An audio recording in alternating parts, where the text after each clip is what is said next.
I am very happy to have Rachel Larkin here. I'm Lyric Winnick, the president of the BCC PTSA, and I'm very happy that Rachel is here, and I'm very happy that she can present us. I think that, many of us are struggling. This has not been an easy time. It is getting less easy as it gets dark and wintry out. And so we're very grateful to have you here and to give us some guidance for how to survive COVID winter. Well, again, thank you so much for having me. I'm still getting used to presenting over Zoom, so please, I will just keep on rolling, talking all night long. So if you have a question, please put it in the chat so Lyric can interrupt me. Otherwise, all I see is my slides and myself, which is always awkward. Thank you so much for having me. So I'm here to talk about, when your child is struggling emotionally, what to look for and how to help. I think as a parent, this is one of the hardest things to deal with because, from the moment they're born, all you want to do is make these little creatures happy and healthy. And when they struggle, it's really hard, and it's hard to know exactly the right thing to do. And there's so many different things to weigh. So a little bit about me. I am Director of Crisis Prevention and Intervention Services at Everymind. What that means is I run the Montgomery County Hotline. So we are your local affiliate of the National Suicide Prevention Lifeline. We are accredited by the American Association of Suicidology and Contact USA. We are free and confidential. You don't have to be suicidal to call us. We have text 8 a.m. to midnight and chat 8 a.m. to midnight. And we offer a suicide attempt survivor support group. When Lyric reached out to me saying that you guys are seeing some of your kids struggling, it was not a surprise to me. I can tell you, I'm just now doing data for November, and we had a 49% jump this November in contacts over last November. And we're seeing a huge spike in 13 to 17-year-olds. And just this Sunday, we are doing 2 simultaneous interventions with the police, one for a 10-year-old and one for a 17-year-old. So it's been very, very busy. Kids are struggling just like we are, and it's hard as parents too. So we're all getting pulled in lots of different directions. So thank you again for having me and being here today. So just the quick takeaways. You know your kids, you know how to help when they need you, but I want you to sort of also keep in the back of your mind the impact of COVID, just different signs of mental health struggles, and how to talk to your kids about how they're feeling, which is easier said than done when they're teens. I think it's probably the hardest time to talk to your kids is when they're teens. And then what to do if a mental health crisis arises. Hopefully it never will, but should it arise, I want you guys to be prepared to know what to do. So just a little bit about COVID and what's going on. Obviously, kids have changed their routine. There's breaks in the continuity of learning. Learning on Skype or Zoom is just, it's not the same as learning in person. And while a lot of kids felt a little bit of an immediate relief when the pandemic began and they got sent home because there was less bullying and maybe a little bit less pressure, it does take its toll. It's hard to pay attention to a computer all day long. It's hard to not have that social interaction, those social cues. There's been breaks in the continuity of healthcare. People are less frequently going to the doctor, doing routine care.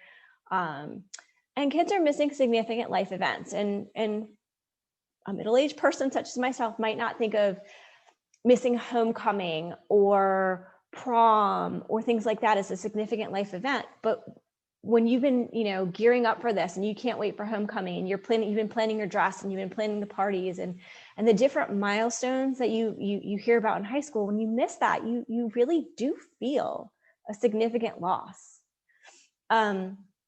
There's a loss of feeling of security and safety. And it's not just COVID, but all the other things that are going on right now with the Black Lives Matter movement, with the politics right now.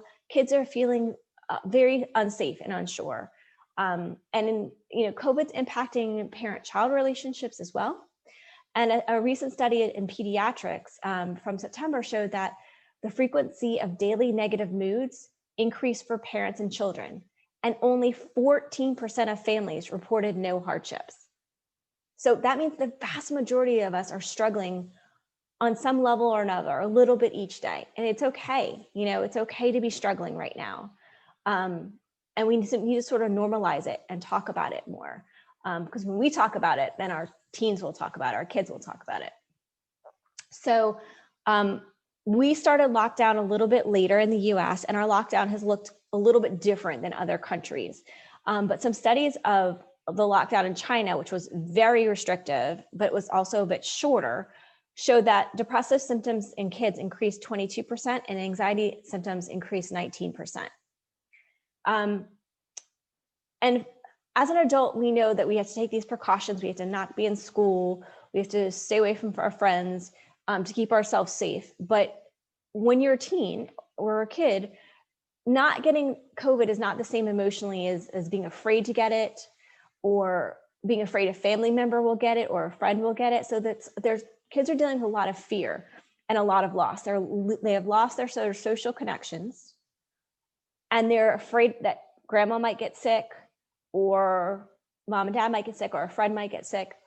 So the other thing that's been found so far is that kids that were struggling emotionally before the pandemic are at higher risk of mental health issues and crises now. So keep that in mind. And this was sort of pre-COVID. We're seeing a lot, 12 to 17, see a lot of depression, a lot of anxiety. And I can tell you in Montgomery County, if I had to tell you off the top of my head, the biggest issue with kids, I would say, is anxiety. Kids are so stressed out. They are so anxious. There are some behavior disorders, but those tend to peak a little bit earlier. Right now, the second leading cause of death for young people, I think it's 10 to 34, is suicide. The second leading cause of death. That's astounding. And, there's a lot, we're working really hard on that, but this is a bigger issue than I think people realize, because suicides, there's so much stigma and it's not talked about. So one of the things I have been talking about recently with parents is sort of where kids are at, particularly teens, developmentally, and then how COVID is impacting that. So what normally happens at this psychosocial stage for kids 12 to 18 is they're exploring their independence and developing the sense of self. And, that's why you see people trying out vegetarianism and veganism, changing what they're interested in, moving away from parent-centered to peer-centered. And social relationships right now are so important with peers. And that has been profoundly disrupted by COVID. Now, a lot of people are saying, well, my kid did most of their socializing online anyway. And yes, they did a lot of that pre-COVID, but now it's basically, that's almost all there is. And you need both components to sort of develop those healthy relationships and those healthy coping skills. So obviously, you guys are all aware that typical adolescent development involves changes in hormones and height and weight, and becoming focused on physical concerns. And with those changes in hormones and those different things comes a lot of emotions naturally. There's a lot of mental changes. So there's the development of abstract thought, testing out using logic and reason in decision making. And I saw a really funny meme earlier today about like what it's like to have a teenager. So they're saying the teenager was telling them all about how to fix the IT issues and why the parents were wrong. And both the parents are IT engineers. So it's, the kids are the expert on everything. No matter what your expertise is, they are an expert on everything because that's part of what they're developing. Hold on 1 second, please. Shh. Sorry, speaking of kids, so they're developing their own beliefs and they're beginning to question authority. And while that's all very normal, during COVID, questioning authority can be harder and can put them in a dangerous situation. So it's extra tricky. And then we have the emotional changes that happens with typical adolescent development. Emotions are quick to change. It's sort of, we sort of giggle a little bit because a lot of teens contact us and they think they struggle with bipolar disorder. And there are a fair amount of folks that do, but just because their emotions are very volatile does not mean they have bipolar disorder. But, they do a Google search and they self-diagnose. But they really sort of need to understand that that's normal. And their emotional vocabulary is growing with those changes. There's a lot of risk-taking, impulsive behavior, which is pretty normal for adolescents, but it's very different in COVID. That risk-taking and impulsive behavior can lead to significant impacts. And then social changes. It's very normal to sort of experiment with different levels of social and cultural identity. Again, peer influence really increases, the sexual identity really increases. And again, if you're stuck at home with mom and dad all day, that puts a damper on a lot of these things, particularly romantic relationships, they're doing a lot of testing and growing around romantic relationships. And it's very different to have that kind of relationship online than in person. And that can lead to a lot of grief and loss. So, there's a lot of signs that a crisis can be developing, or just mental health struggles, really. And that's the changes in weight and appetite, changes in sleep behavior, insomnia. Now, again, there's been a lot of talk, particularly around school start times, about kids naturally as teenagers, their biological clock is to stay up later, sleep later. So it might be hard for a parent to notice those sleep changes. And again, if you're laying in bed all day long with your Zoom classes, you might not notice that they're really fatigued because they've been up all night. So it can be a struggle. Fatigue or loss of energy, excessive crying, ongoing pain, headaches or muscle aches. And again, that's the easiest thing for somebody to reach out and say when they're struggling, because emotionally, when we struggle, we also feel it physically. We get headaches from the anxiety or the tension. We get stomach aches from the depression. And so it's easy to say, hey mom, I have a bad headache, than to say, hey mom, I'm really anxious and I'm not sure what to do. So they might be coming to you with more somatic complaints as well. So behavioral science. I just wanted to check for 1 second. Is the slide, were you supposed to advance through any of these slides? Because we're still on slide 1. Oh no, it's not moving. Thank you for letting me know. Let me stop share. Yes, I'm like 7 slides in. Okay, let me try it this way. Let's try this. What are you guys seeing? That's now working. Okay, is it behavioral warning signs? Yes. Okay. I will tell you when I advance. Sorry about that. And I will give you guys the slides. I'll give you the PowerPoint tomorrow. I'll email it to you, Lyric. Thank you. Because what I see is working. Again, the joys of technology. I heard about a teacher that just broke down crying the other day just because the technology wasn't working and they were so frustrated. If the teachers are feeling that, the kids are probably feeling it too. So some of the behavioral warning signs are posting online. And that is the #1 place the kids are posting about their emotions. They are not coming to mom and dad. They are posting online. They're putting it in, I'm not cool, so I forget all the names. The different chat rooms that they go to, they're going on the gaming sites and talking about this, but they're not talking about it to us. And that's when we get all the chats and texts and calls. Like, my friend is posting this online. I'm like, well, can you call their parents, let them know? Because I guarantee you their parents are not in this chat room aware of it. Running away, which is, don't see so much of that now.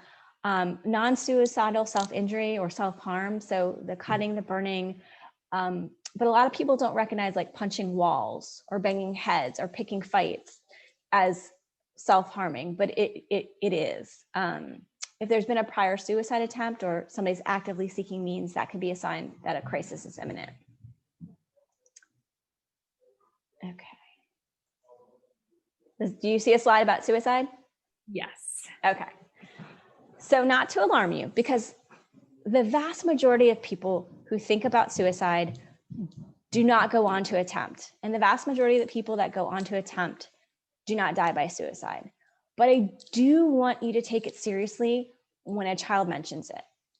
And it's hard as adults to wrap our head around a problem that might push a child to suicide, because it's hard to understand, like whatever the issue is might make them want to take their life.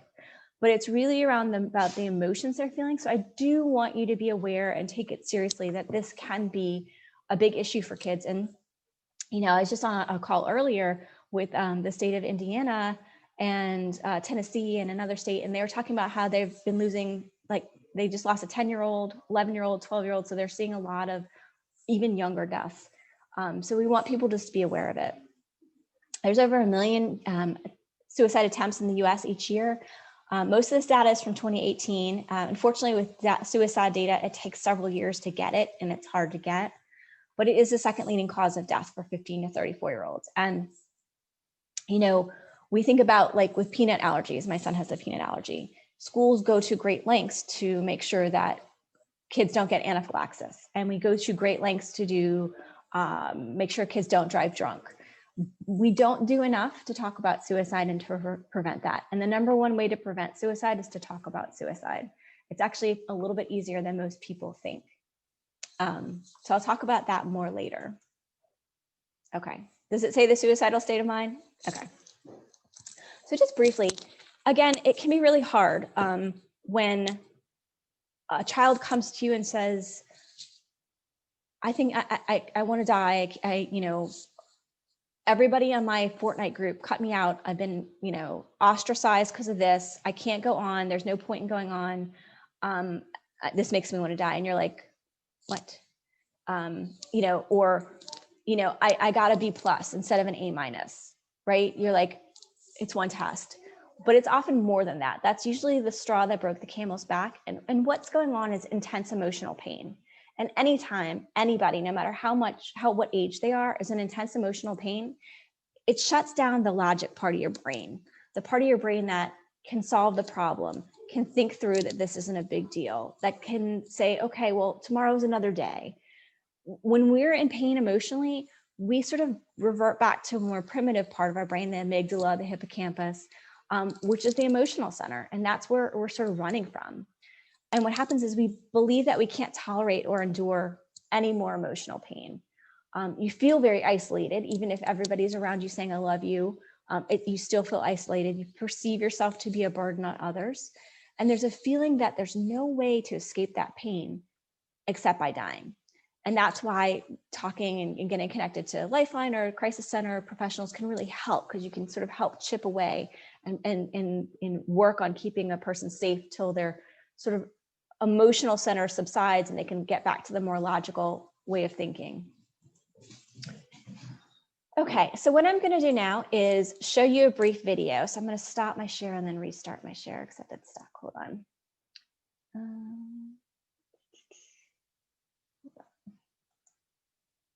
See if I can. Okay. So I'm going to show you, it's a brief YouTube video. I love this video, and it's about how to help a grieving friend. But we use this a lot in training on the hotline because it's really all about how to talk to somebody who is feeling overwhelmed emotionally.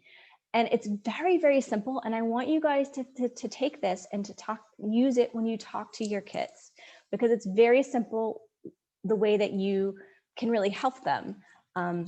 Again, as parents, we want to be fixers. We see our kid hurting and we want to say, okay, here's the problem. Let's work through it together. Let's fix it and make you better. But what really needs to be done is acknowledgement. So this is, again, a very brief video. Hopefully I can pull it up. Let's see. There we go.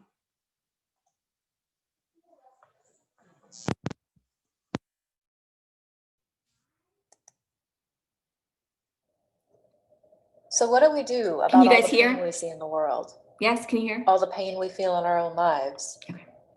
And why does it seem like our best efforts to help somebody feel better always backfire? Okay, I'm not sure why it's closed captioning in a different language, but you guys can hear, right? Okay.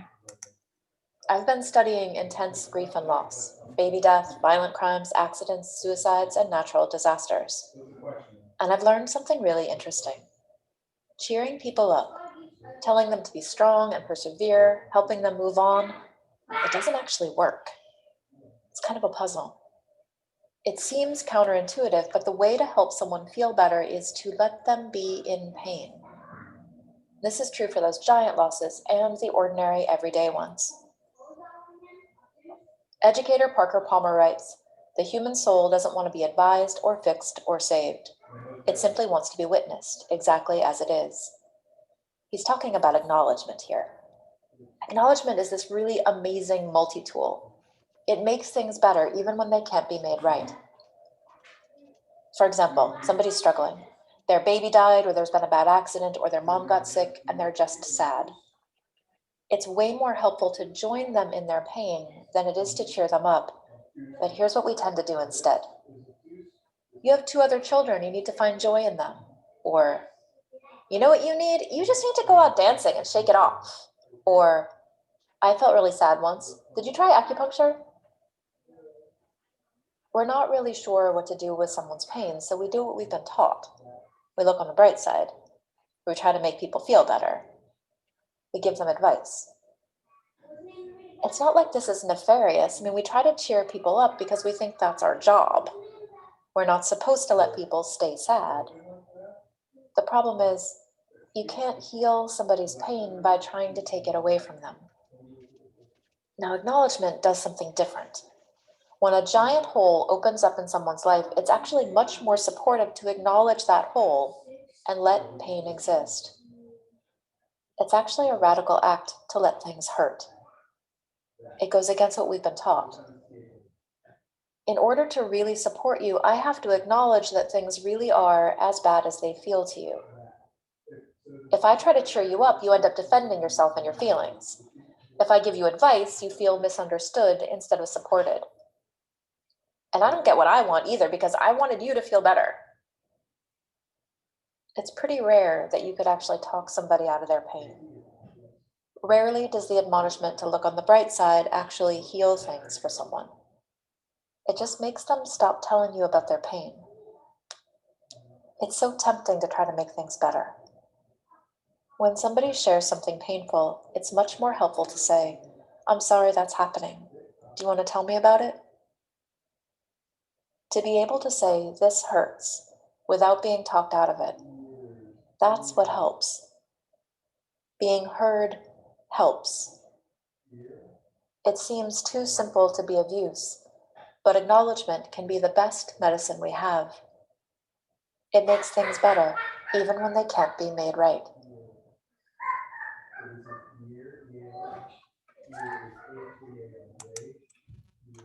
Okay. Hold on.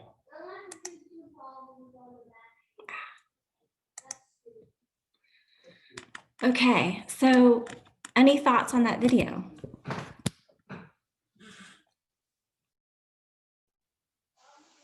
Anything in chat?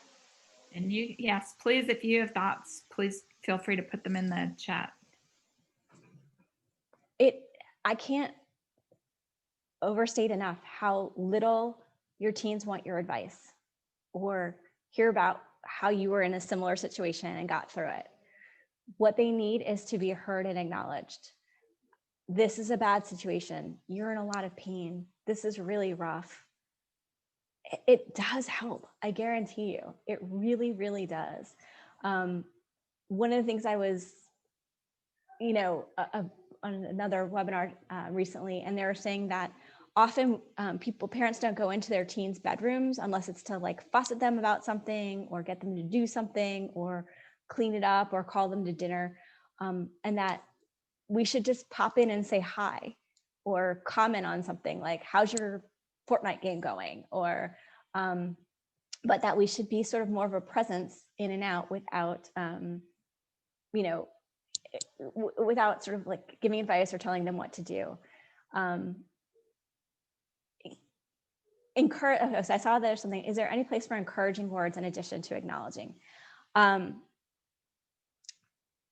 If you jump too quickly to saying it's going to be better, you're going to lose them. So it's better to say, "This is really rough. You feel really bad that this person broke up with you. You feel like you're, just spending a lot of time reflecting how bad they feel and that you see that is much more powerful than encouraging them. What is encouraging is if you model self-care on a regular basis. If you say, wow, it was a really long, hard day at work, but you know how I'm going to take care of myself? I'm going to take a bubble bath because I deserve it when I've had a hard day. Or, you know, this was really rough. I had a fight with your aunt and I'm feeling really crummy right now about that. So you know what I'm going to do? I'm going to take the dog for a walk around town. The way to sort of encourage people to feel better is to model positive ways of getting over negative experiences. I hope that makes sense. But let me keep going with my my PowerPoint. Hopefully I can find the spot where I was at. Nope, of course not. Okay.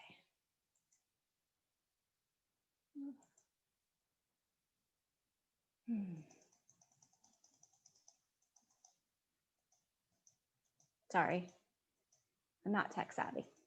All right, Lyric, will you give me a thumbs up if you say listening can be hard? Can you see that slide? Yeah. Awesome, thank you. Okay, so again, I like to remind folks that adolescent and kids' brains work very differently than adults. And it can be hard to remember that it's a little, it's not apples and oranges, but it's different. Their prefrontal cortex is still being wired. We work very differently. Those of you who are Spinal Tap fans, kids' brains, their emotions are turned up to 11. Everything is going to be a bigger deal because that's where their brain is developmentally.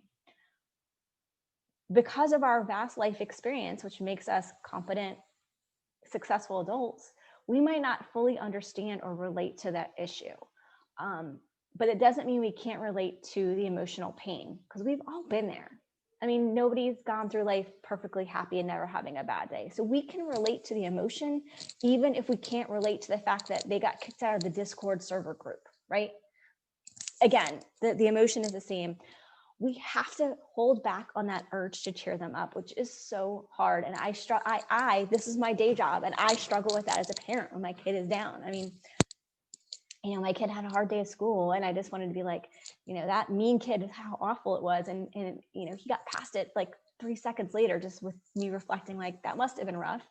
And I just wanted to beat it to death and like take it apart and dissect it and make it better. But he just needed to be heard.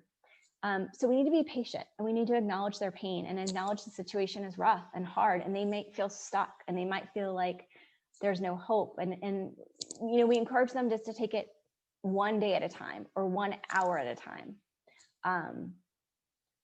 And that's the best way to encourage it. Like, you are strong and this is a tough situation and I'm here for you and I will be here for you. And we're going to get through this minute by minute if we need to. But that's where the sort of encouragement really comes in. So again, if somebody is in crisis, if you suspect somebody's suicidal or self-harming, you do want to take them to the crisis center or the emergency department if needed. Now, I know a lot of folks are reluctant to reach out to these services because of COVID. People are a little bit more comfortable with the crisis center. It's 24/7. It's on Picard Drive. I know Shady Grove has a separate room in the ED for folks who are struggling with kids who are struggling emotionally. They will, do their best to keep them safe, but safety is the number one priority. If a kid is suicidal, you want to keep them safe. But if they're not actively suicidal and they're struggling emotionally, you want to reflect that you've noticed a change and are concerned. You want to create a safe and comfortable place to talk and lots of opportunities to talk about it. And this is a good opportunity to always talk about mental health. This is not something that should be shied away from at the dinner table. There's a lot of the Meghan Markle is talking about her pain with losing a baby and how nobody talks about that. But like when we see famous people in the media who come out about their mental health issues, that's a great thing to discuss at the table, and the bravery and how hard it is to overcome that. Because again, when a kid's in crisis, it's going to be hard to start the conversation then. And also, you don't want to, if you're concerned about your child, you don't want to like sit them down across, the table from you and have a serious discussion. That's too overwhelming for them to do. The best time really to talk to a teen is in the car when they're in the back seat and they don't have to face you. You can go into the darkened room where they're sitting on the bed, not even looking at you, but they might share with you. And, you know, when in doubt, make technology your friend. I was talking to a friend the other day, and she was struggling with her teen son. And I said, he wouldn't talk to her. I'm like, have you texted him? And she thought I was, you know, crazy because he's like 10 feet away in the house. But he actually responded to her on text because it's a little less overwhelming. You're not face to face. You don't have to like articulate it.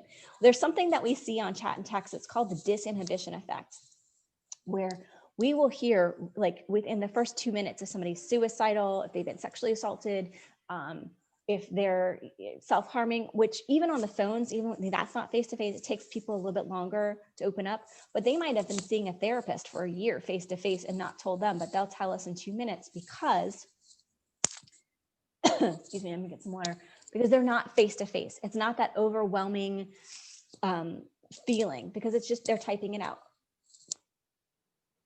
Rachel, we got a great question in the chat. The one thing I'm going to say is the slides are also not full screen. They're like that weird like pre thing. I don't know if you can send it to full screen, but we got a great question in the chat that what if you have a quiet child who just isn't going to engage in a lot of conversation anyway? And so are there some icebreakers? Are there ways that you can sort of get them to open up about, you know, what might be bothering them? Well, a couple things. Model when things are bothering you and how you deal with it, like I said. The other thing is, again, reach out over text or email. And then like for kids who are quiet, sometimes going a little bit more concrete works. So like on a scale of 1 to 5, 5 being feeling great and 1 being feeling horrible, how are you feeling today? You know, send them that text and you might get like a 3 or a 2 or a 5. And again, it's less overwhelming than having to explain themselves because often they don't want to explain themselves because they can't articulate why they're feeling bad or how badly they're feeling. So making it a little bit more concrete, you know, saying something like, when I have a bad day, I love talking to the dog. Would you like me to bring Fido into the room? And then see if, because kids always open up to their pets a lot more, right? But start slow, because if you come on too strong, and that's our impulse, because our kids are hurting and we want to fix it, start slow and just say, I recognize you're not yourself. You know, if there's a way I can help, no matter how small it is, let me know. Like, would it be easier if I, you know, bring you a cup of tea in bed instead of I'm making you come out? Like, you know, give me a suggestion about what's going to make today just slightly easier for you. But use the more concrete scales, like on a scale of 1 to 5. And, you know, if you give me 1 word about what's going on today, and use technology, use text, you know, like, and share the memes and ask them to share a meme of like what their day is like, right? Because that's how kids communicate today, like in memes. I know, but you can learn a lot from like what they pick out for you. So again, you meet them where they're at. If they're quiet, because often if they're quiet, they have really great visual skills, or they can be a great writer. So come out that way if they're not really outgoing and open. Does that help? Okay. So again, obviously, if somebody's in danger, you're gonna take action. If you think if your child is suicidal, obviously you can call a hotline, you can take them to the crisis center, but you can also talk to them about it. Just because somebody has ideation doesn't mean they're going to do it. So you might want to ask, like, you know, you've been really struggling since you broke up with your girlfriend. It's been really hard for you. Have you thought about ending your life? Some people are afraid to mention suicide because they think it'll give somebody the idea. And 20 years of research has shown that that does not happen. It's the only way to get somebody to tell you if they're feeling that way is to ask about it. So you can ask, how are you feeling this way? You know, are you going to do it? When are you going to do it? What's the closest you've come to trying to take your life before? You may not know that your child has been in the closet wrapping something around their neck. You may not know that your kid knows exactly where the gun lock is. You may not know that your kid knows exactly how many pill bottles are in your cabinet, but they do. Unfortunately, you know, one of my job part of my job is I'm sit on the child fatality review team. And, you know, the parents never realize the sort of preparatory behaviors or things that are going on. And it gives you a lot of information. But if you're not comfortable asking those questions, but you're concerned, get somebody who will. People call us on Lifeline all the time and say, I'm concerned about my kid here. I'm going to put them on the phone with you, or take them to the crisis center. Better to be safe than sorry. And you can explain, like, I'm sorry this is awkward, but I love you and I want you to be here tomorrow. So I want to, you know, hopefully get you to somebody who you can talk to and feel comfortable with. You don't want to, this is easier said than done. You don't want to act shocked, angry, or panicked. You don't want to avoid the discussion. You don't want to taunt or dare them. You don't want to argue or dismiss their concerns or be sworn to secrecy. You don't want to make empty promises. You got some paper, baby? You don't want to leave the person alone. Sorry, I've got people coming in for supplies. You don't want to give advice or fix the problem. And I think this is the number one thing that it's hardest for parents to do, because we know how to fix the problem. We've been there, we've done that. And if you could just do this and this and this, it'll be okay. But the minute you give advice, they stop listening to you. So that's the number one thing. If you do, just don't give advice. Just sit back and listen. So what do you do and what do you say? Say, I'm here to listen, and then don't talk. This is the hardest part. Say, I want to know what's going on with you, and then be quiet and listen. It's really hard. Another good thing is, what have you tried already? Because our mind is 17 steps ahead of our kid about fixing the issue. But asking, what have you tried already, gives you a really sense of like where they're at. You're giving them the opportunity to discuss their struggle, how long they've been thinking about it. Reflect how bad they feel. And then, what do you need from me? Often it's so simple. We think it's going to be something really complicated, but it's really, really often very simple. And then if you're concerned about their safety, how can we work together to help you be safe? Whether it's from self-harming, whether it's from substance use, whether it's from suicidality, you want it to be collaborative. You don't want it to be you keeping them alive or keeping them sober. It has to be together. How can we work together? Do you want me to stay nearby, or do you want alone time? And maybe, you know, they can be alone, but they have to leave the door open or something like that. Is there anything I can do that won't make things feel worse? This is a great one for teenagers, right? Because everything you do is wrong when you have a teen, right? Everything a parent does is wrong, it's bad. Is there anything I can do that won't make things feel worse? It's a great question to ask. You might get a no, but you might get a surprising answer. This is a great one. You have every right to be upset, right? It goes back to that acknowledgement. This is a bad situation. This is rough. You feel stuck. That stinks. This is really tough, but you are too. So you're giving them a little hope. Don't say, I understand, because the first thought your kid is going to have is, no, you don't. Okay. Just strike that from the vocabulary altogether.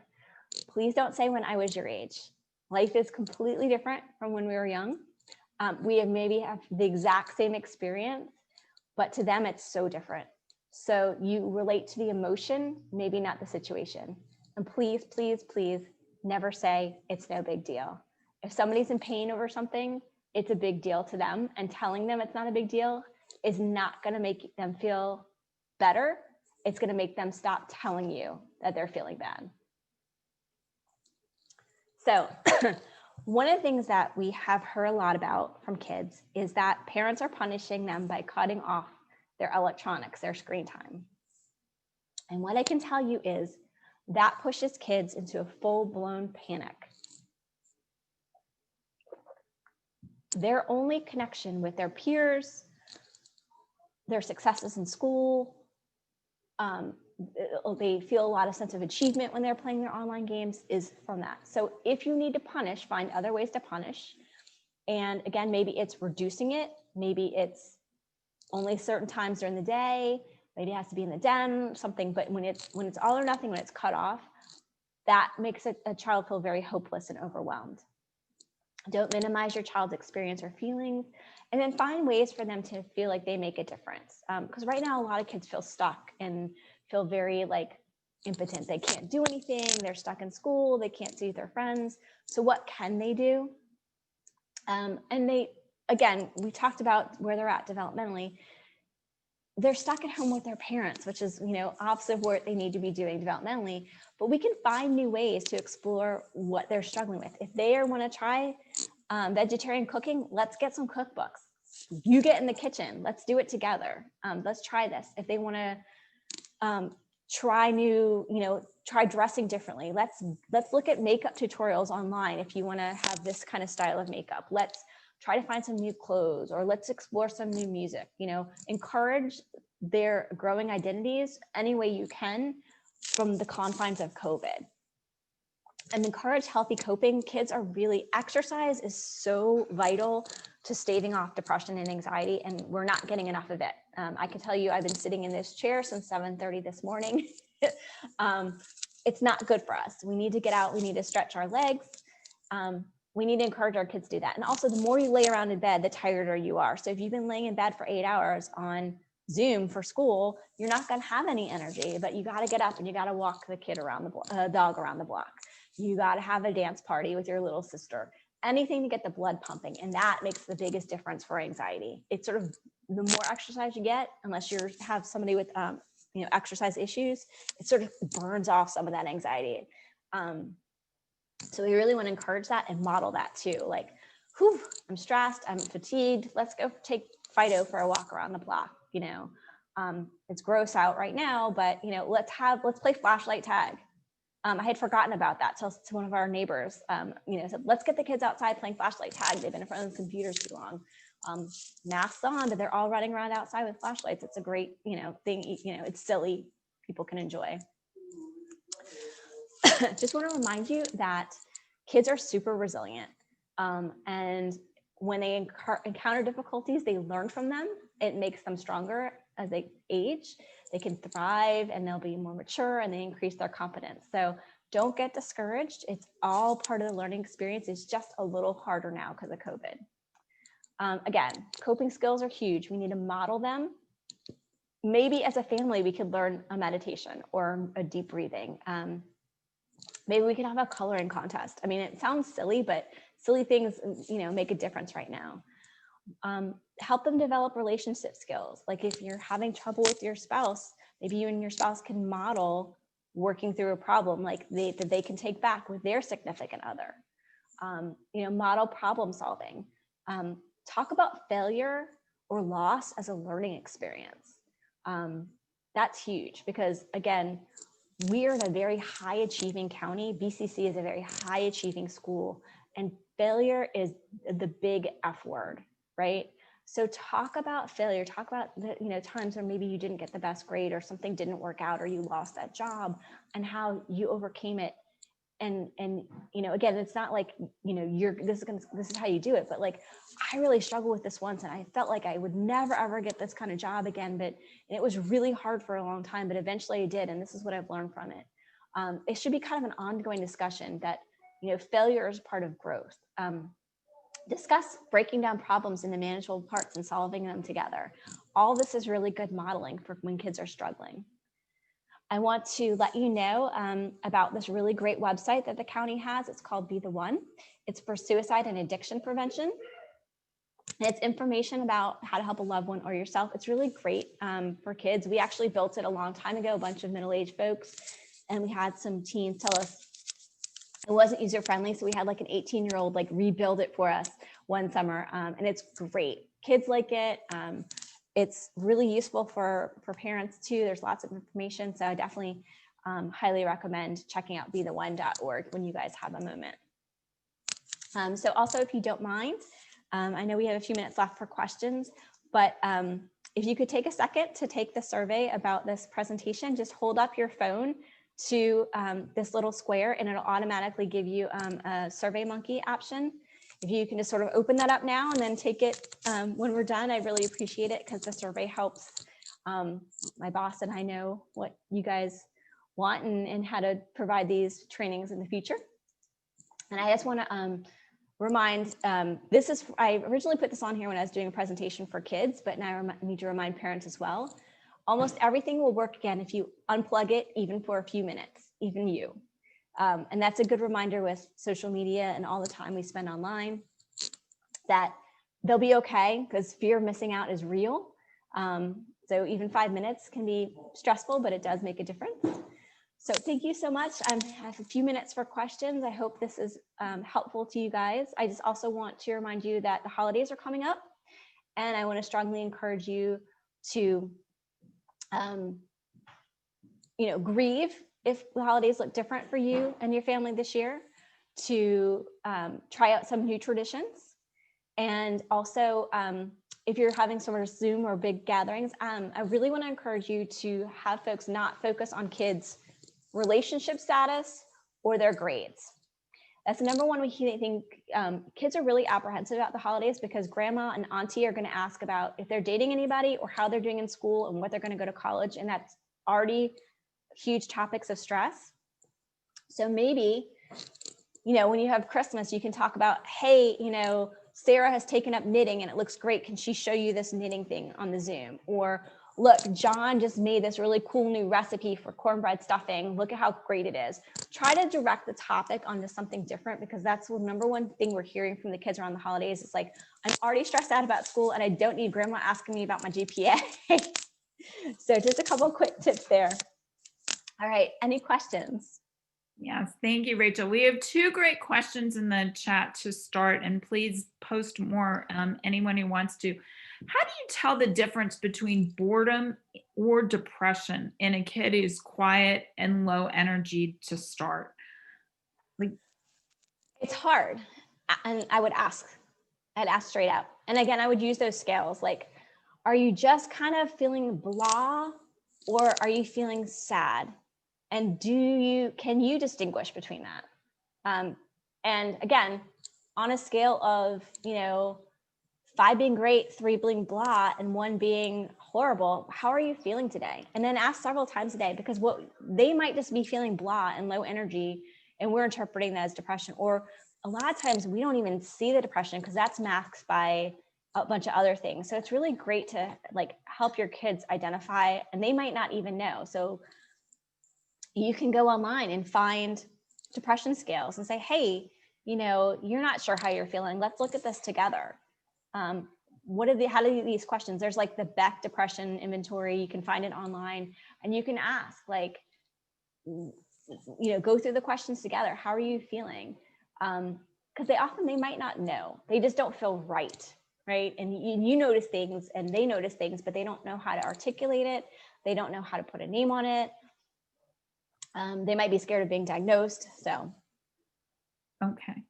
How can we encourage kids to exercise without giving them advice? Well, again, model it, right? I've been sitting in this chair for 9 hours and I just want to crawl in bed and go to sleep, but I know I'm going to feel 1,000 times better if I go down on the treadmill for 15 minutes and watch my favorite show, or, take the dog out for a walk. So model it, but acknowledge that the less exercise you get, the more you feel blah. And then maybe have contests, or maybe have little games, who can walk the dog the furthest gets a prize at the end of the week, or just little things like that.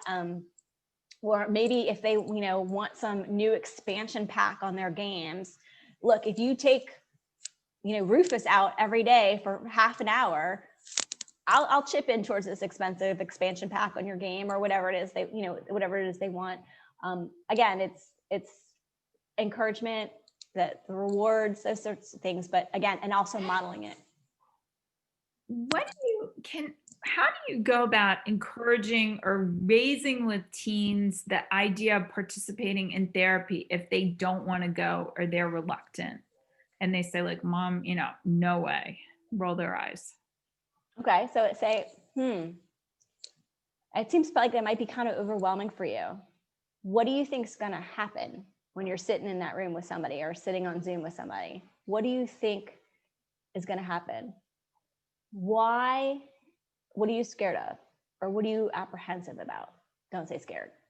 Why do you think Mom and Dad want you to do this? What do you think you'll get out of it? What would be more comfortable for you? Everybody needs a opportunity to share when they're feeling down. Where can you share that? Who do you go to? And does going to your friends make you feel better? Wouldn't somebody who has some expertise in this and could give you tips make it? What do you think you could get out of therapy? Maybe nothing. What do you think? Therapy is not supposed to be a punishment, right? And that's a lot of times how it's seen. Like, I'm getting punished. My parents are making me go to therapy. And again, a lot of times also, you can use the medical model. You can say, look, if you have a giant gash in your leg and you're bleeding out, wouldn't you want to go and get some stitches? You might have to take antibiotics for a few days or 2 weeks. And antibiotics are gross. They're going to give you a stomach ache, but you'll do it because you're bleeding out. Your mental health is the same way. Sometimes you have to do things that are a little bit uncomfortable to make yourself feel better. But again, give them the opportunity to talk about why they don't want to do it, what they're concerned about, if it feels like a punishment. And then give them as much choice in the matter as possible. And obviously, with insurance, you might only get like 2 options of therapists, but do you want to see a man or a woman? Do you want somebody younger or older? Even something like that might be more, help them feel more part of the process. Because often if we need therapists, we'll go out and find one for them, but have them be there from the start. Like, well, I don't really want to talk to some old man. Okay, well, I can't make you any promises, but maybe we can find a younger woman, or, there's all sorts of, you're really struggling with anxiety. Let's talk about the different, ways that people deal with that and which one seems good. And let's see if we can find you a therapist that works from that way. Like, get them as involved in the process as possible and having them feel like they have some choice in the matter. And they're much more likely to go along with it if otherwise they feel like it's forced upon them. And nobody participates in therapy if they're not willing. So they have to sort of buy in on the process if possible. But I know sometimes it's your insurance and you get like the one guy who's got an opening for the next 6 months, right? So that can be hard too, but you can acknowledge that as well. What about bedtime for especially during COVID with high schoolers? What is a healthy bedtime and how much should we be tussling about it, trying to enforce it, dictate it, fighting over it? Okay, so talk about, first of all, when do they feel rested? How much sleep do they need to feel rested, right? Give me in hours, right? Okay, now let's work back from that. I know for you, naturally, going to bed at 2 a.m. is much more natural than 10 p.m. What's a happy medium? We can also talk about the fact that with online school, have you noticed the difference getting to sleep a little bit later? Does that make you feel better, have a little bit more rest in the morning? Have them sort of talk about their experience, and then even have them go online, like, hey, spend 5 minutes researching what is a good amount of sleep and what lack of sleep does to your brain. And let's come back and talk about this. And it's not going to be me dictating to you, but let's look at the evidence and then see where we can come together. And let's try it for a week. Let's see how getting 5 hours of sleep makes you feel. And we're going to rate it every day. And then if we do that for a week, then we're going to do it my way for a week. And we're going to try 8 hours of sleep for a week. And let's rate and see how the difference is. But have them be participant in the process. Nobody likes things being enforced upon them, especially at the age when they're trying to make their own decisions. And again, they are the experts. So if they're the experts, go out, find some research, show me what you need. Let's talk about it together and we'll negotiate. Because again, that's much more likely. And sure, we'll try it your way for 2-3 days. Let's see how you feel. And then if we do it that way, then you're gonna try it my way for 2 or 3 days too. And let's see what happens. What about encouraging kids? Some kids, especially because the whole focus now is on school, there aren't extracurriculars, everything else. It's easy to get completely absorbed in your schoolwork. And if you have a kid who's just kind of going 24/7 and won't take a break, especially on the weekends, and feels really wedded to their schoolwork, is there anything you can do to kind of get them to pull out of that spiral and, bring back some more balance to their lives? Well, yes. I mean, this one's super hard because you get the high achievers and, they're trying to find their identity. And now all they have for their identity is this. So talk about what they miss from in-person school, the little things, you know, were they into sports? Were they into fashion? Were they into music? Were they into, you know, how can we enjoy that? Let's say they were big into choir, right? You can't go to choir anymore, right? It's really hard to sing with a mask on. You're missing that. So how can you enjoy that and still practice that at home and still have that be a part of who you are? Like make it, this is still part of your identity, even though you can't do it. So you can still nurture that part of yourself. There's no person who's just one thing, which is school, right? There has to be other parts to you to make you happy. So let's find that. And again, you start slow. Can you spend 5 minutes a day listening to choral music on YouTube, and then make it 10 minutes a day, and then 15 minutes. And then by the end of the week, can you show me your favorite piece? But start slow, because if you say it's all, they hear all or nothing. Teens are very black and white in their thinking. So if you say, I don't want you working 24/7 on schoolwork, they're going to see, oh, no. But it's like, let's just do 5 minutes a day of something that you used to really love, and then gradually build it more into their lives. It's really hard right now because you have to find ways around that. And one more question. If you've got, now we're sort of at the point where you've got a lot of kids who are doing school from their room, they're gaming from their room, they're texting or whatever, watching YouTube videos, like their lives are really confined to their room. And at what point should you be concerned and try to be getting them out of their room? Or, they also need like space and privacy, and this is sort of the only place for that. What's the balance between too much room and healthy room? Well, let's talk to them about that, right? Because there's like, this point in their life, they're not meant to be with their parents 24/7, and often they are. We're working from home, they're there. They need their space for us, and that may be just their only way they can get away from us. So talk to them about like their room and what it's like being in their room 24/7, and space in the house for them. And is it positive? Does it feel good to be in your room all day long? Is it a healthy space for you? Like maybe this is the time to repaint and redecorate. Maybe this is the time to designate another corner of the house where parents won't go, so they can have some different space to be, like the basement. Like, okay, the basement is your space to game. I'm not going to go down there from like 7 to 11 p.m. That is your time. So you have space away from me, but you're out of this room, but talk to them about what feels healthy to them and what doesn't, and what they need, the privacy, the space, because they often have a lot of ideas of their own, but they just don't want to be told like, you have to get out of your bed right now, or you have to do this. Like, let's talk about together.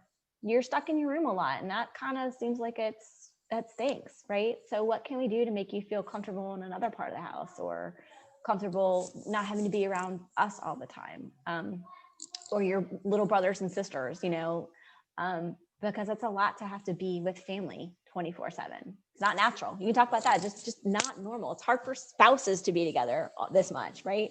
And much less the kids too. So talk to them. They have thoughts. They have ideas. See what they say, because they often have. If kids are invited to give their own ideas or their own thoughts, they might not have it right that second. But if you say, let's come back like tomorrow and see what your thoughts are, they're often really articulate and have really cool ideas, and the solutions are simpler than we think. Great. Well, I think we all hope that solutions are simpler than we think for basically everything going on right now. For us, for our families, for our blocks, the planet, everything. But Rachel, thank you so much. I really appreciate your time. This was so helpful and really fascinating. I hope it is recorded. I will share it with our community too, but really we appreciate you, spending an additional hour of your day in the chair in your room with us. And thank you so much. Thank you everyone for coming. And I hope everybody has relatively low stress and healthy and good holidays. And we appreciate all of you. So thank you. The hotline's always here for everybody. If you just need to blow off steam or talk to somebody, you know, we have a lot of parents that are working on it, so they'll be happy to listen too. So it's free, it's confidential, you know, we're there for you. Thank you guys so much for coming and have a great holiday. Thank you.